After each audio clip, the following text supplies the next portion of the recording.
Hi, everybody. My name's Justine Clark. I'd like to begin by acknowledging the traditional owners and custodians of the many countries on which we're meeting today and recognise their continuing connection to land, waters and culture. I'm speaking to you today from Geelong, from the lands of the Wadawurrung people, and I recognise that their sovereignty was never ceded.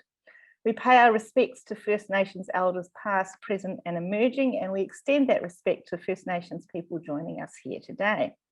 So, as I said, my name is Justine Clark, I'm from Parla, and I'm very pleased to welcome you to the 5th Parla Lab. This is a series run by Carly Marnane and Macarena de la Vega de Leon.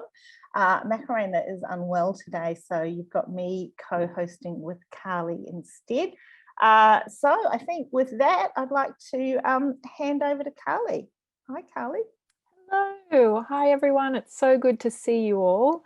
Thanks for being here. You probably all know me by now, but if you don't, I'm a practicing architect and urban researcher based in Brisbane or Meanjin, and I'm currently working as an associate lecturer at the University of Queensland. We are so thrilled to have Müge and Nicole here today to talk about robotics and computational design in architecture. I'm super excited because I personally don't know much about this topic, so I'm going to be asking all the silly questions, I imagine. There are so many incredible women working in the world of technology, and so for today's Parla Lab, we really wanted to celebrate some of their work and understand more about what they're up to. I read recently that Australia's former chief scientist, Professor Ian Chubb, told the World Building Congress that public spending on construction research and development in Australia has actually fallen from 2.2% in 1992 to 0.5% in 2010. And turning this around was challenged by the fact that 94% of Australia's construction industry is made up of businesses with 5 or fewer people, and that less than 1% of construction businesses in Australia conduct their own R&D, which is pretty wild. So the research coming out of universities is really critical for architecture and built environment practices, and of course, why we started Parla Lab. And I think innovations in technology are having a huge impact on the profession now and into the future. So today we've chosen 2 speakers with international experience. Nicole has worked in the UK and Australia, and Müge has worked across Europe, Brazil and Australia. And both of our speakers' research is directly relevant to innovations in architectural practice and changes in city making. Nicole looks at the influence of digital advances on transport and public space. Müge looks at the influence of robotics on manufacturing and interior design. So we're really excited to learn more about their work and understand how it will affect both what we design and how we work in architecture. So thank you so much for being with us, Müge and Nicole, and thank you to everyone in the audience for joining us. Our first speaker today is Dr. Müge Teixeira. She is a senior lecturer at the Queensland University of Technology and one of the chief investigators of QUT's Design Robotics project, which aims to develop new ways to use robots and vision systems for art and design-led manufacturing. We're super excited to hear from Müge today on the future of robotics in architecture. So welcome. Thank you for being here. Hi, everyone. I'll just share my screen. So today I would like to talk to you about the design robotics research that we are doing and show some examples of some of the spin-off projects that we have within the design robotics research. So I'm a senior lecturer in QUT School of Architecture and Built Environment in Interior Architecture, and I'm also a design lead at ArmHub and a chief investigator in design robotics. I have a background in training in architecture from the Architectural Association, DRL, and work with practices like Zahid Architects after finishing my master's degrees, and has been traveling the world and doing challenging research and looking into new technologies and how we can embody them. So the Design Robotics project was a IMCRC funded project, a research project that has been a partnership with UIP, RMIT and QUT. And we looked at developing new ways of use for robots to use for manufacturing. So when UIP was approached by Gary Partners to build this staircase of the UTS Business School, UIP had used traditional manufacturing techniques like panel beating to actually build this staircase. And they had this question around how can we use these digital design tools, but when it comes to fabrication, everything is so outdated and manual. So they looked at embodying robotics into their foundry, and currently they have 2 industrial robots that are working on practices like milling, hot wire cutting, 3D printing, and all kinds of things. So I'm part of a big research group, and we have researchers from robotics engineers to architects to interior designers to interaction designers and mechatronics engineers. But today I'll be showing more of my position in the research group and the types of things that are involved in that research. So I believe today we need to see the design robotics as a way to create mass customized, user responsive designs. By allowing the robots to embody these different types of end effectors, that's what we call them. So in this case, in the background, we are seeing the robot of UAPs with a little steel rod that's playing a piano. So that was done for a exhibition work within UIP, and that we see that we can actually use the robots in a very responsive way, and we can embed these end effectors to create designer responsive manufacturing processes and workflows. So mass customization is an outcome of design robotics. And I guess the other thing that's really important for design robotics is the potential of creating something digital and then transferring it directly to physical. So there's this direct communication from design to manufacture, and it empowers the designer to manipulate materials and manufacturing processes to really express themselves in a unique way. And this flexibility in the manufacturing process also allows us to embed other systems like cyber physical systems, such as AR, VR for assembly and sensors to inform these processes. So some of the projects that I'll show today is one of them is a robotic hot wire cutting process, which we have developed for the Istanbul Design Biennale within our research group, and also exhibited in BAD. So if some of you has visited the Brisbane Art Design last time, so it's a biennial event, in 2019, you would have seen our artwork. In this research, we have looked into user interface design and creating this design to manufacturing workflows, where users can go into a web interface and design the patterns that they would like, and it would directly communicate to the robot to manufacture those practices. So this is the web site that we designed to embody this research. And so users can go into this website and play around to create the patterns they would like. And this user interface spits out very interesting patterns. And then the robot takes these patterns and then using like a parametric design process, which is Rhino and Grasshopper, it spits out the code for the robot to be able to cut these pieces out of a larger formwork.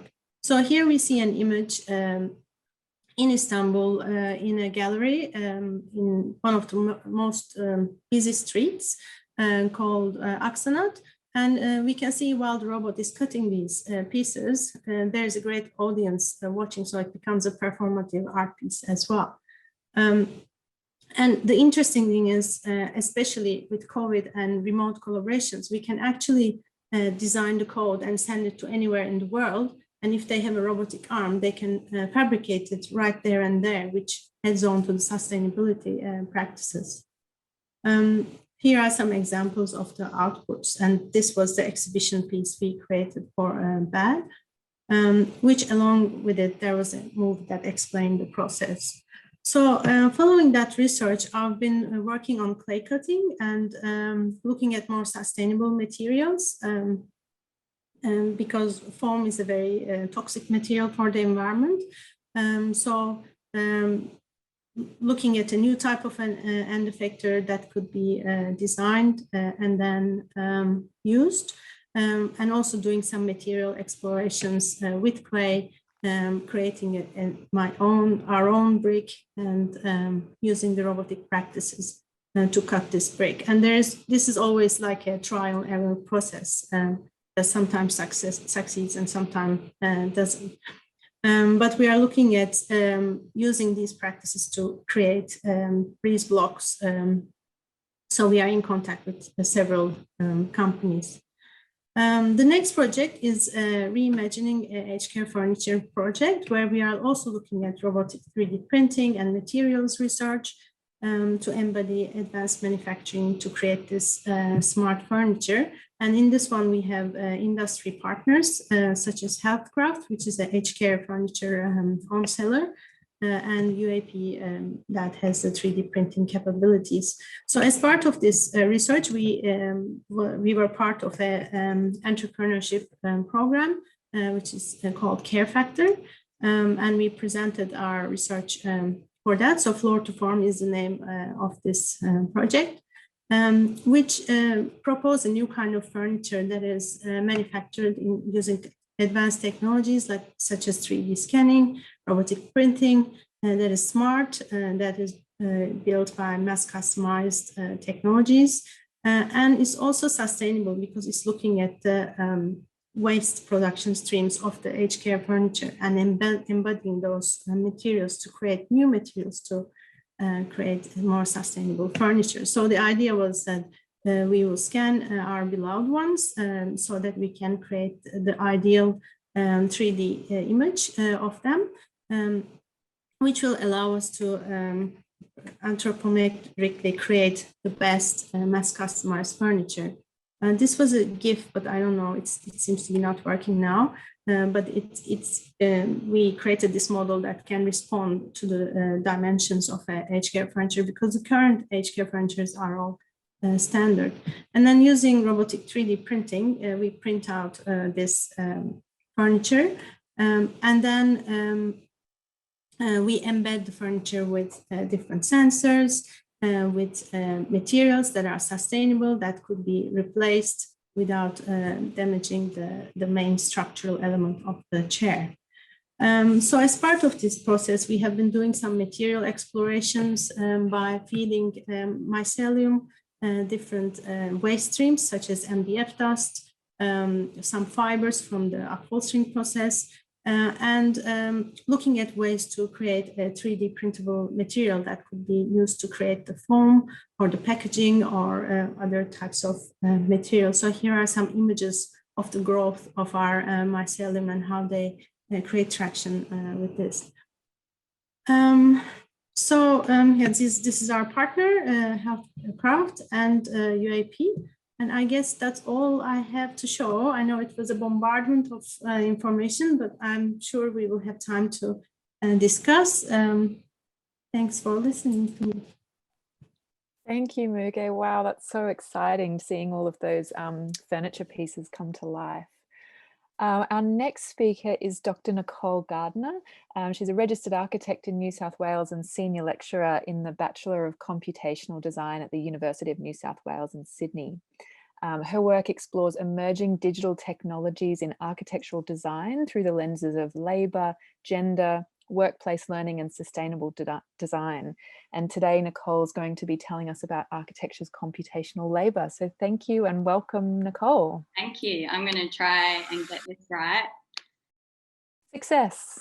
Yay. Okay. So thanks again. Thanks so much for inviting me here to talk today. It was really great actually to hear Müge's, or to have an insight into what's going on in other universities is always fantastic. So to begin the talk today, I want to introduce myself by way of explaining the title of the talk, which is On the Tools, Architecture's Computational Labour. So on the tools is a colloquialism that I've frequently heard people in design use to describe their technology engagement. Academics might describe developing a computational design tool, and I've heard students talk about learning parametric design modelling as another tool to add to their skills toolbox. And in one of my key research projects that I started in 2017, I've been investigating technology adoption and diffusion in the profession of architecture, mainly focusing on practices here in Sydney. And numerous of the people that I interviewed for that research described their technology engagement status in these terms. They talked about being either on or off the tools.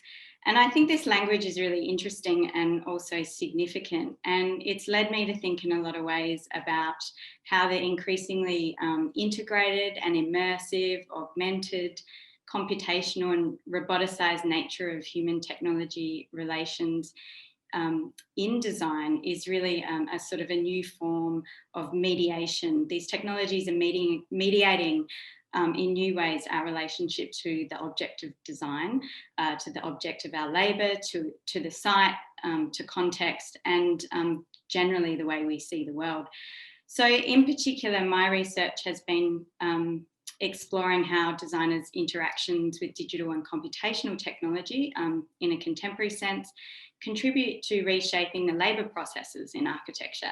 And also I'm looking at it from the other perspective, so how the socio-organisational context of the profession, such as the work culture of any given firm, might shape who and how technologies are integrated into design practice and into projects, and what this then means in turn for the conditions of work, for people's work status, and their career opportunities.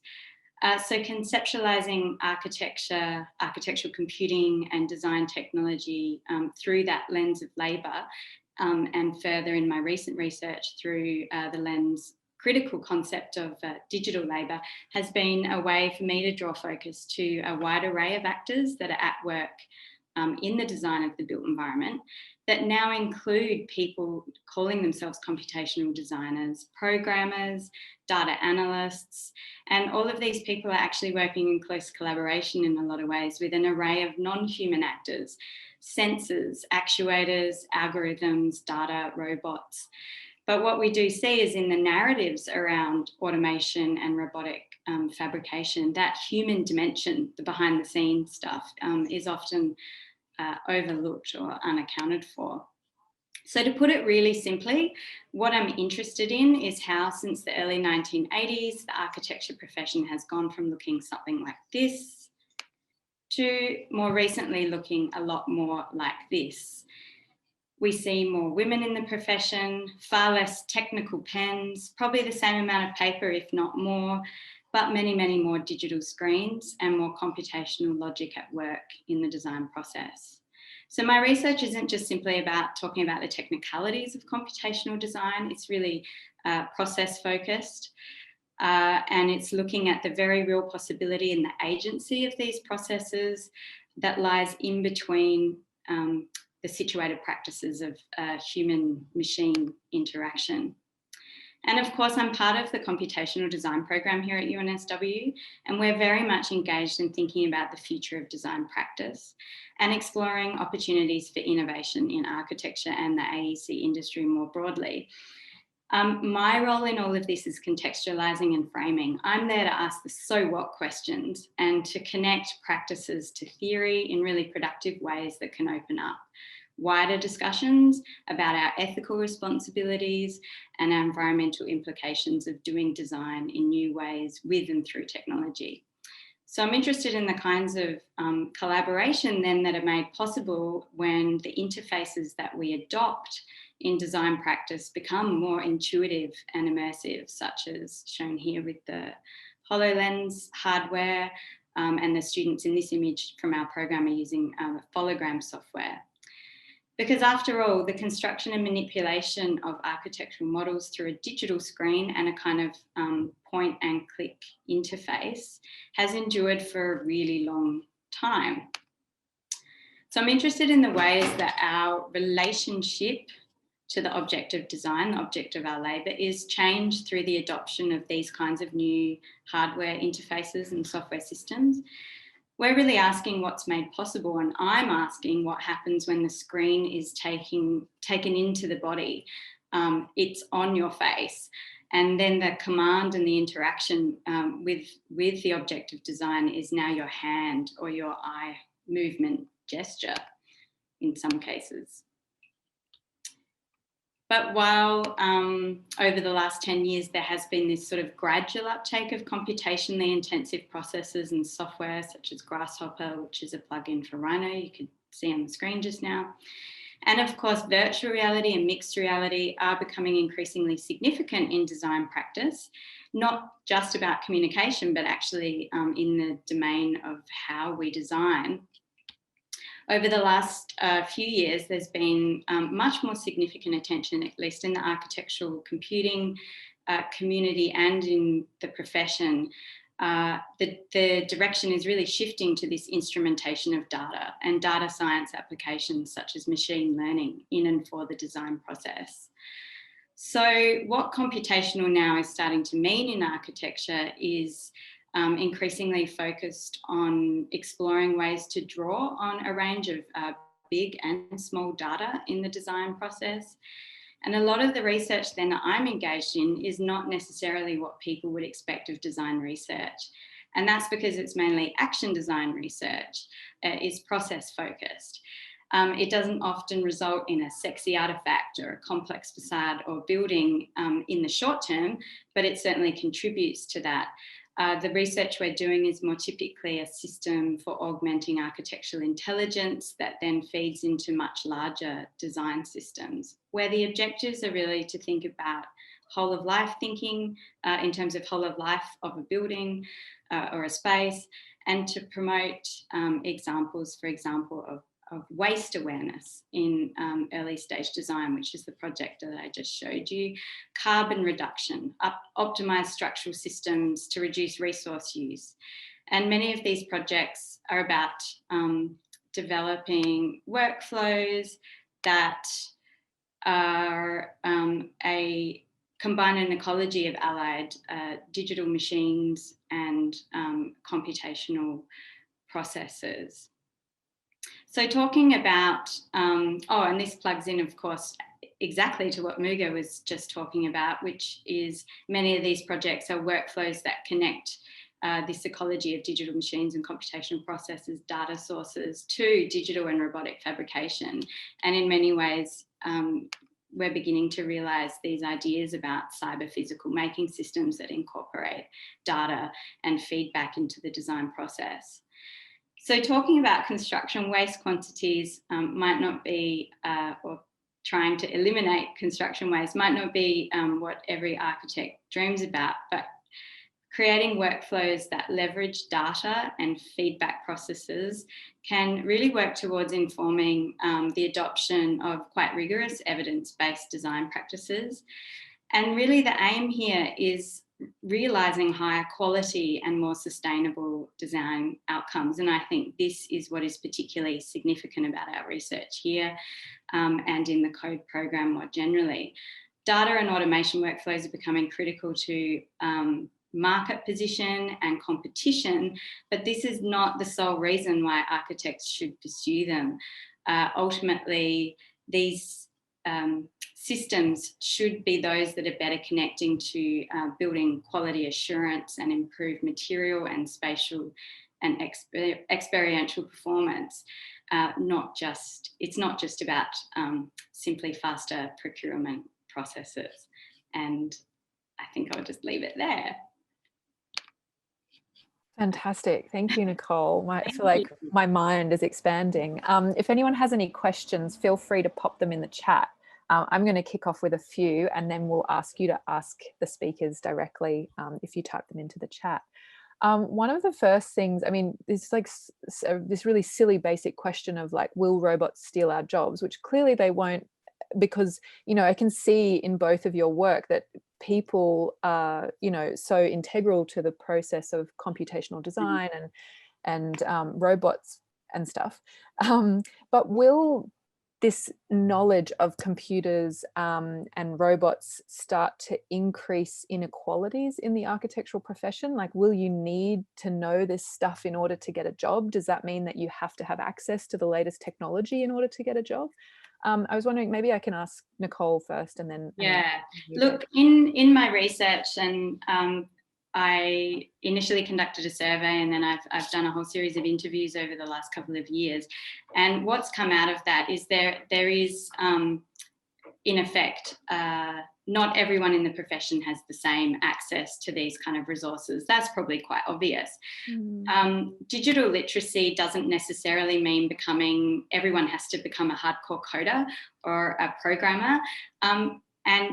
But what it really is about is having a sort of a basic level of knowledge that you can understand the value of these processes, and you can see where you can start to integrate them into the design process.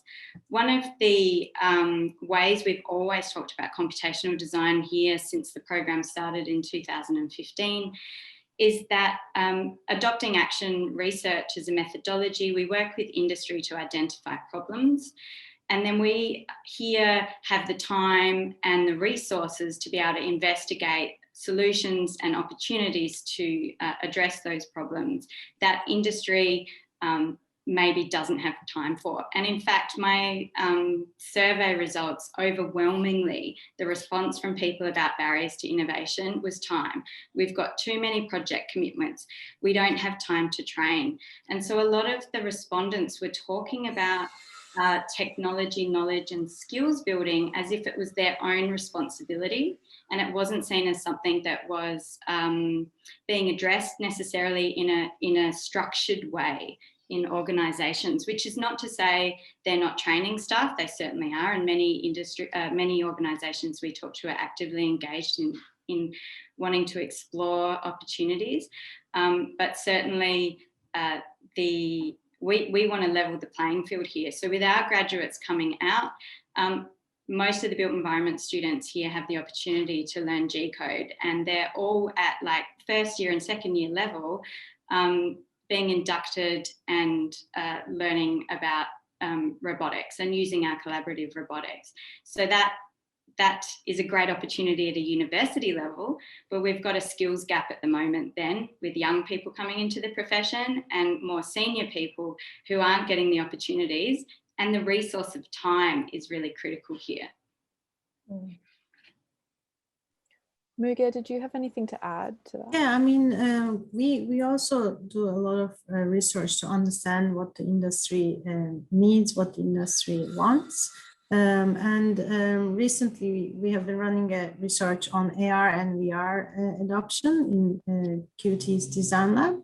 And we've been contacting architectural firms to see how they use these technologies and adopt these technologies, and similar outcomes appear from that research as well. The companies are complaining about time, or they are worried about adopting one technology, but because technology changes so fast that in a coming time, they are not everything they have invested on goes to garbage. So there's always this demand around how much you can invest, especially when you need to work and make profit out of things.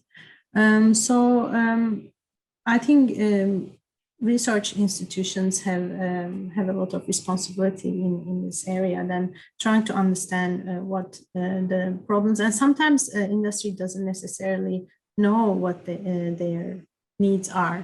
So within our design robotics research, the way we came about with the IMCRC project was actually two of the researchers, Dr. Jared Donovan and Dr. Glenda Caldwell, were embedded within UAP for a year to really examine their processes and identify the areas of innovation so that they can embed those technologies. that would be the most beneficial for them. So I think industry really need to use the research institutes to engage with us more. There are research grants, but which are substantiated with the government, like Innovation Connections. It's a match funding that they can actually have these researchers embedded into their work streams and work with them, and also get access to the facilities that the universities have with the robots or all these other technologies around AR, VR, so that we can really push the boundaries of our discipline altogether. And it's not on the shoulders of just institutions or just firms. And I think it's really crucial. Yeah. Can I ask a question that kind of builds on Carly's question about bias? I've heard on and off, I suppose, for years and years, people expressing concern that shifts to technology can also inadvertently reinforce gender bias, particularly just that sense that, you know, it's a terrible cliche, but the sense that, you know, the kind of boys do the tech and the girls don't. And, you know, we all know that's rubbish, and that's why we've got you two here speaking. But I'm just wondering, like, as technology is now so pervasive, is that gender gap disappearing, or Kaylee Higgins wrote a good piece for us, you know, a number of years ago now, urging women to pick up more tech skills and concerned that we're about to see yet another gender gap emerge in the profession around tech skills. And I wondered if, I just wonder what you think about that. I mean, I can just jump ahead and comment on it maybe a bit. There is a lot of initiatives around women in STEM and support for girls or young women to participate in these type of STEM activities. To be honest, it's all about getting the opportunities and having the open mindset. But if you look at the practice, like if you look at the leaders, the directors, and the pay gap crisis that has been going on in states and all over the world, actually, is that we see that even though we have similar skill sets, somehow we stay behind in the getting into those leading positions. So practices really need to consider, as women, we have some periods within where we need to, you know, deliver a baby, take care of the baby. Even though it's a supportive process with your partner, it still takes away from your career progression. And then we really need support in allowing us chances to get into those right steps at the right time.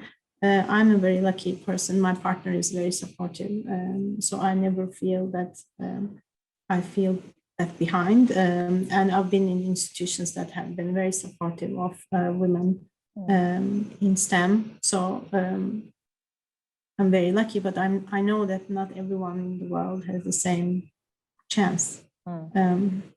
But definitely, technology is a neutral kind of fact that if you learn it, it's a bit like learning a new language. If we are talking about coding, then anybody can speak that language, right? It's just about putting your mind to it. Yes. Nicole, do you have any thoughts? Look, yeah, it is still a gendered sector, and the data, I guess, that I've collected underscores that, but it's also generational, as I said before. So I think it's shifting, and that's where I see quite a big gap between the graduates coming out now, who most of whom have some base foundational knowledge. Many are coming out being able to use things such as the visual algorithm editor Grasshopper or G-code for robotic fabrication. It comes back to, I guess, what I said before, is what I was hearing from a lot of my research, the people that were involved and have participated in my research, is that time, and many people can't afford the time they referred to outside of our hours time, to dedicate to building these kind of skills. And when you look at it, I guess, from a gender perspective, women are still the ones that tend to take on a lot of the domestic household labour, and there are statistics to back that up. That is still the case. And so if you're talking about the people that have the opportunity to have the resources to commit time outside, if it's an outside of hours work issue, then yes, it's more likely going to be that someone potentially younger with less commitments may be able to invest their time in learning what are not easy things to learn, I might add too. There is a fairly steep learning curve, and in a lot of ways it's still quite a specialised area. But as I said before, when we talk about the notion of digital literacy, it doesn't mean that you suddenly become a coding expert. The really important thing from my perspective, and what I talk to a lot of my students about, is having that base level of knowledge to understand where these things are going to give you opportunities to expand your design practice, that notion of augmented intelligence. And then you're working in a team of people, some of whom may have skills in programming and computational design, some of whom don't, but at least have enough knowledge to understand and be able to speak the same language. And actually, that it does come back to communication. But at the moment, if you look across a lot of large-scale practices by and large, and this is not typical because I do know of a number of practices where women are in CTO roles, but the vast majority of the BIM managers and the technology leaders, particularly at a leadership level, is overwhelmingly male and white. Yep. And certainly the salary survey data that I've seen, BIM managers are paid really well. So honestly, if you're worried about the pay gap, become a BIM manager. But see, it is a leverage. It is a skill that, that you can begin to leverage. And that's why I talk about career opportunity and the social distribution of design work. People coming in with these skills might get more opportunities to work on certain types of projects or make certain types of contributions to architecture. And those that haven't had don't have the resources to do that are then not able to have those same opportunities. Yeah, I mean, I remember talking years ago with you and Marjo about also access to this kind of technology and tools post-graduation, that you can learn a lot as graduates, but then unless you're going into a practice that has substantial resources, the kind of loss of skill can happen very fast, and how we can kind of maintain. That's right. And there has to be an investment and a buy-in from an organisational level as well. Otherwise, why are you taking your time to learn these things? And a lot of what I talk to my students about is, again, being able to understand how they can communicate the value of these particular technologies is super important. Otherwise, these great skills that you've got just dormant. Unless you can sort of make a case, an elevator pitch for why should we engage machine learning in this particular process, for instance. Carly, have you got another question? Because I feel like I've got them flooding out. No, that's good. Keep going. I had a question about, I guess, continuing on this kind of topic of bias, but slightly differently. There's often thought of this kind of high technology of robots and computers and stuff like that with a kind of low or no technology of making and craft. And I was wondering, Müge, if you could speak a little bit to that, because you seem to be combining the two. Yes, I think that's a great question, because it is true that people always think of them as opposing sides. Like if you are a craft person, then you're not a tech person. But I guess with the use of these collaborative robots and the potential of being able to create your end effector that can hold any craft tool gives us a chance to actually empower us as craftsmen or designer to do things that are maybe not possible otherwise. in most of our research work with UAP, we have been working very closely with their patent makers and craftsmen to look at the practices that they have done. So a lot of observational studies and learnings from those observational studies that can inform their collaboration with the robots is crucial part of our research. And we find that, especially with augmented reality or headsets, it really allows the craftsmen to still be involved within those assembly or creation practices, and use the robot to actually do the mundane dull tasks that are actually helping them, and they see value. Like if you really work with craftsmen side by side, then they really see value in adopting these technologies. It's just giving them that chance to explore them and embody them is the key. So a lot of the robotics area is around social robotics, where we work with people to understand whether they are ready to adopt these technologies, and do these type of workshops where we introduce the technology to them and let them explore the technology, and so that they are more open for adoption is one of the keys. So I believe it really actually merges that gap between, and the opposing sides are not opposing anymore, but they are kind of merging and combining, and it's really creating more bespoke and experimental elements that combination of dichotomy. And just add to that, I think there's a number of research examples that show that we can use our contemporary robotic and digital fabrication tools to revitalize lost craft practices, and that it need not be that suddenly the crafts person is lost, but rather there's enhanced opportunities to combine. So one of our students a couple of years ago combined the robot arm with a more traditional sheet metal bending tool to explore, the opportunities to use that tool and to fabricate in more efficient and possibly less expensive ways. So I certainly think it's very common that people look at technology and see it as a substitution or replacement for what has been before. But more often, successful technologies build on and add to what has come before.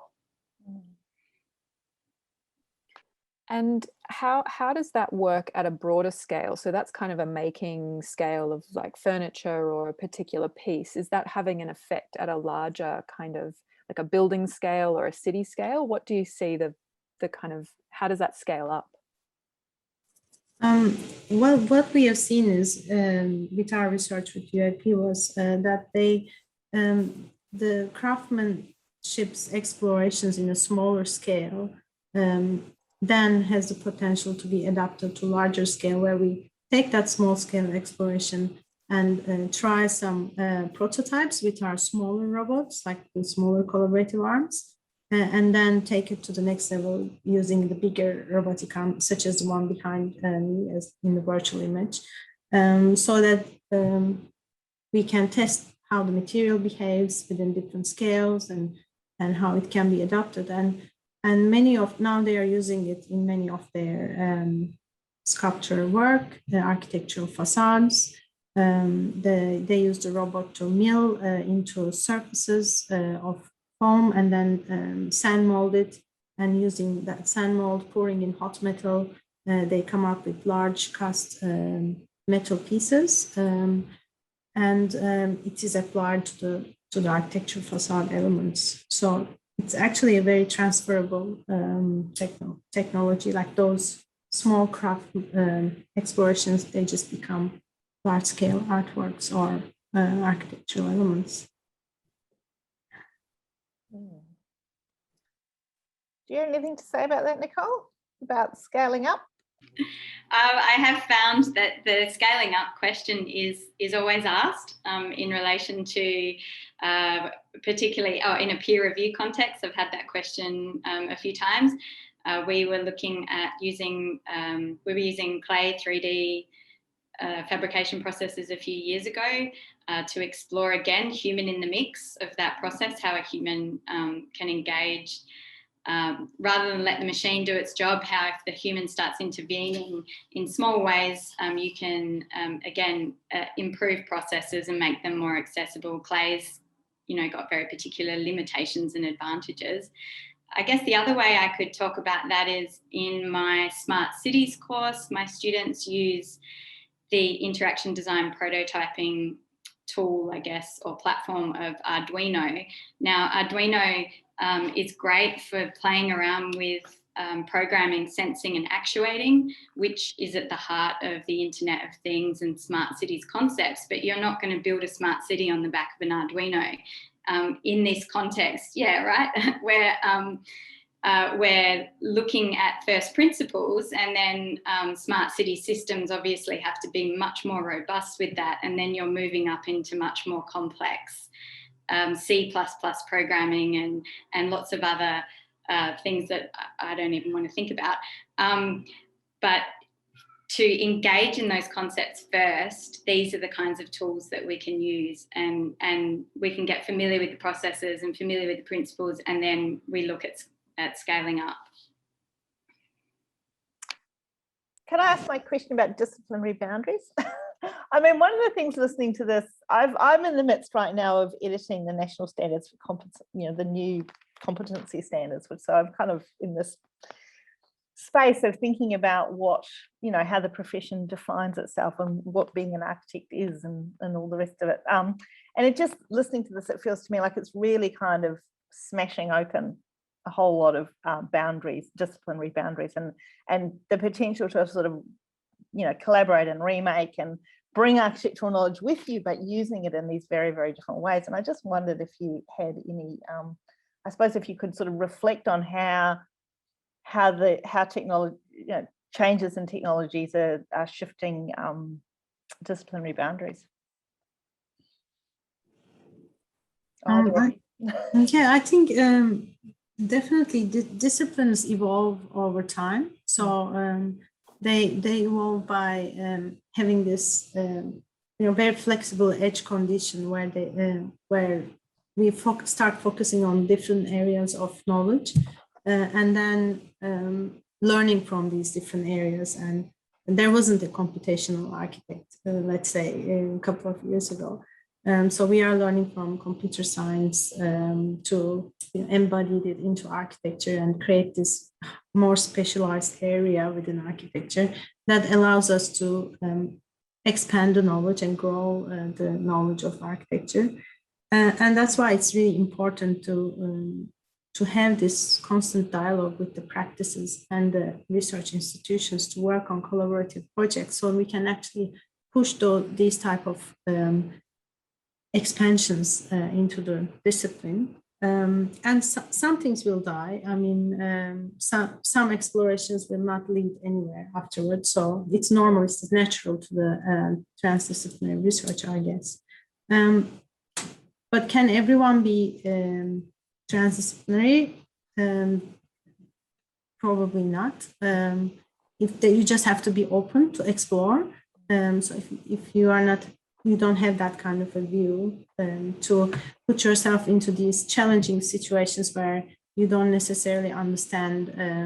Because if I look at a field of biology, and if I want to employ some of the biological genetic algorithms to inform my architecture, then I really need to go into biology and understand what biology means and understand genetic algorithms and become a biologist for that moment to be able to create these new type of algorithms to expand my field.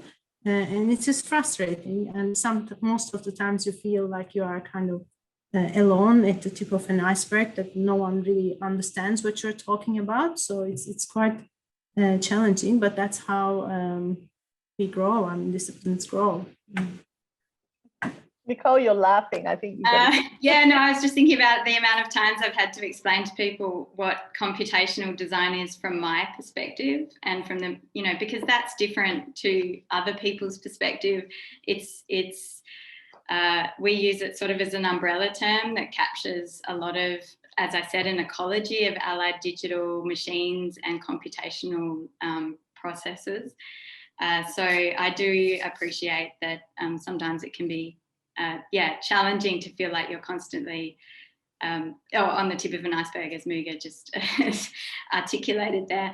And agreeing with what Muga just said, I think it's detrimental to the profession to hold fast to particular ideas about what architecture is and is not, and we do need to be open. Going forward, we use the term, we like to talk about computational design as post-disciplinary. Now, I don't know how useful that term is in this context. What does that really mean to talk about something being post-disciplinary? Is that the same as talking about transdisciplinary or interdisciplinary? We've always been collaborators as a profession. We're systems thinkers. We always have to have a degree of knowledge across a whole range of specializations and topic areas. And I think adding in data and data analytics and computer science techniques is adding another layer of knowledge that we probably need to be in some way literate on. The thing that I think is the massive challenge going forward, and even building information modelling is throwing up all of these challenges around liabilities of shared models and collaboration. There's a lot to be done in the area of just regulation, how contracts are put together, because there's just a lot of complexities when you start engaging, particularly with these kinds of more collaborative shared models. And I think the technology always moves fast, but these kinds of systems tend to be quite slow. And this is the real challenge for us as a profession going forward. And the liability issue around, particularly, I don't know, Muga, if you want to talk to this, but when you're coming up with new products and new material and tectonic systems, how do we guarantee, you know, what do we have to do to guarantee their performance, and who takes on the risk for that? And so I think for traditional architecture practices, or at least for the vast majority of architectural practices, engaging in that space is you know, there's a huge element of risk to that. So how do you bring them on board and convince them that the value of it outweighs the risk? And then what systems do you need to put in place from a compliance point of view and a regulation point of view? Yeah, these are really complex issues, and we are not even, we're not there yet. We need to push forward to resolve a lot of that in parallel with the innovation, not behind it. And especially now that all the concerns around materials compliance in the most ordinary materials are so pressing, and the shifting of risk and blah, blah. Yes. I'm running this unit now in the interior architecture course, where we look at standard building materials and using computational practices of how we can use them innovatively. So unexpectedly, that's kind of one of the explorations that we just start looking at, because it is a challenge if you have a new material to get all the standards and the tests and the approvals, certification is a big challenge to overcome. Definitely. So I think we only have a very few minutes left. I was wondering, you just go. have one more question. I was wondering if you could both wrap up really quickly some key takeaways from your research for the practitioners in the audience, or perhaps another way of phrasing that question would be advice that you might have for practitioners who've left uni, maybe, who are looking to engage more with computational design and robotics, or perhaps for small practices, how they can engage in this space. I don't know who wants to go first. Nicole. I'm thinking on the fly. There are a lot of for practitioners, what would I say? Get in contact with us, because in our, for computational design, we run our third year graduation project is industry linked. And we have a number of practices here in Sydney and actually in Perth as well that are participating in the program. And this is not taxing, doesn't require a lot, but it's a really great opportunity for organisations to come to us with their the problems, but also to see what our students are doing that might trigger something in their mind. And then the students, us and the industry partners work as collaborators on a particular project. But on that, I think the one thing I always find myself saying to my students when they're trying to formulate their research ideas and how they communicate them is that I really stress that efficiency and productivity goals shouldn't be the focus really of these, or the key, the only focus. Like, we shouldn't be employing data and automation workflows quite simply to make things faster. Why are we making things faster? And I think we really need to question that. There's this kind of narrative around, oh, we'll automate all these mundane tasks so that architects get more time to do the fun things and the design things. And I think this is a really false premise, because what happens is you don't necessarily get more time. Your time just shifts in its organisation and you take on more tasks. This also relates to the concept of photomation, which another scholar talks about in relation to a lot of the ways that domestic machines, you know, washing machines and vacuum cleaners, etc., were marketed in from the 1930s onwards as time-saving devices. And there's so much research now that shows that, in fact, household labour, domestic work has actually increased. We spend more time doing it. We've got all these fantastic devices. We actually spend more time. Why? Because the expectations around hygiene and cleanliness have greatly accelerated. I think that's a really good story to tell in relation particularly to notions and narratives around automation in architecture. We should not be fooled into thinking that we will get more time. We should be adopting these kinds of practices to augment architectural intelligence, to allow us to see the world in new ways and to come up with more sustainable and higher quality built and urban environments. Yeah.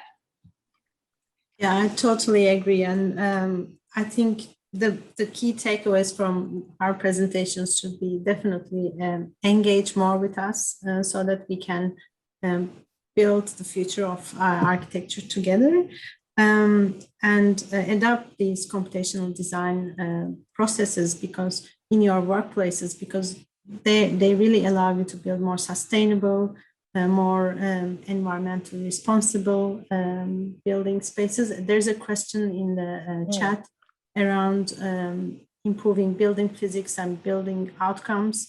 Yes, definitely. Computational design allows you to simulate different possibilities that might arise during the usage of a building, so that you can test most of these problems before you actually build something. So definitely adopt these design tools and be open and curious about technology, and reach out to us so that we can help you to test or explore. We also have a lot of units, we call them work integrated learning units, where we have industry partners that come and we develop projects around their needs. So the institutions are open, and we are basically telling you to just come and contact us. The one thing we didn't touch on that I really wanted, I sort of brought up very tangentially, was post-occupancy evaluation and building performance. It's a big thing that we are poised to do, and we have the capacity to do it. With my students, I use the example of Daniel Davis talking about WeWork, and I point out to them that the reason that WeWork can do what they do in terms of understanding the users and collecting data about the use of their spaces is because they're contractually able to do that. That's fundamentally what it is. With architecture, traditionally, it stops at the delivery of the building, and there's very little value, I think, placed on the performance of the building post occupancy. And That's then so important. And it was just it's something we've definitely, in my research, we've definitely written about, and how these systems don't have to be super complex. Like we built very off the shelf type sensing and actuating systems to collect data about occupancy, so social data. Maybe we'll have to do another one on POE, Carla. I think we should, because there seems to be so much interest, and it's coming up a lot as well. I'm working on a project with Carol Gosam and Kelly Greenup to looking at Aboriginal design principles and procedures. And something that Carol and I talk about a lot, because I've done work in India, is that often the actual building isn't as important as the governance, the lead up, the post occupancy, how people are able to take over. And I feel like these post occupancy evaluations and a lot of this technology could actually really support us in gathering that data, which is so important. Even the way that we like award buildings, it's that's all on what I was going to say. shiny photographs. It's very aesthetic focused, not quality focused in the criteria that's used to evaluate whether or not it's a good or bad, building. And most of the time the photos don't have people in them, and you don't get a sense of use. I spent 10 years trying to tell architects to put people in their photos, but anyway. It's really interesting. I was a part of a conversation the other day with a good friend of mine who with POE came up, and she was like, but no one pays for it, no one will pay for us to do it. And my cousin, who's a lawyer, just looked at her and went, why would people pay you? That's part of your role in developing your profession. Also I go back to my client. Yeah, exactly. So it also seems like it makes it more possible. But my cousin was had been complaining about the new building she has to work in, and she was just like, why would you think clients should pay for that? You should pay for that as part of your development. But it's so intensive. But if we can do it through a kind of technological means, and interesting. That's why I read those statistics at the beginning too, because I had no idea how little people put into R&D in the construction industry.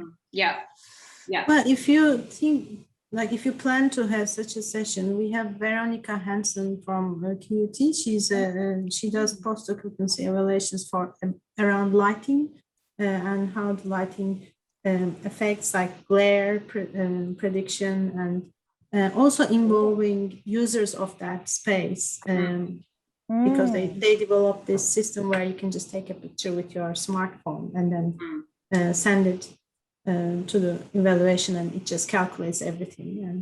And so that might be interesting, but it is part of our discussions as well at QUT around post-occupancy evaluation.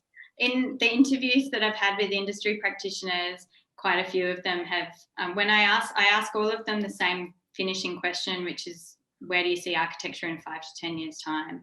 A lot of them are talking about the need for post-occupancy evaluation to understand building performance and build that back, to feed that data back into their design process.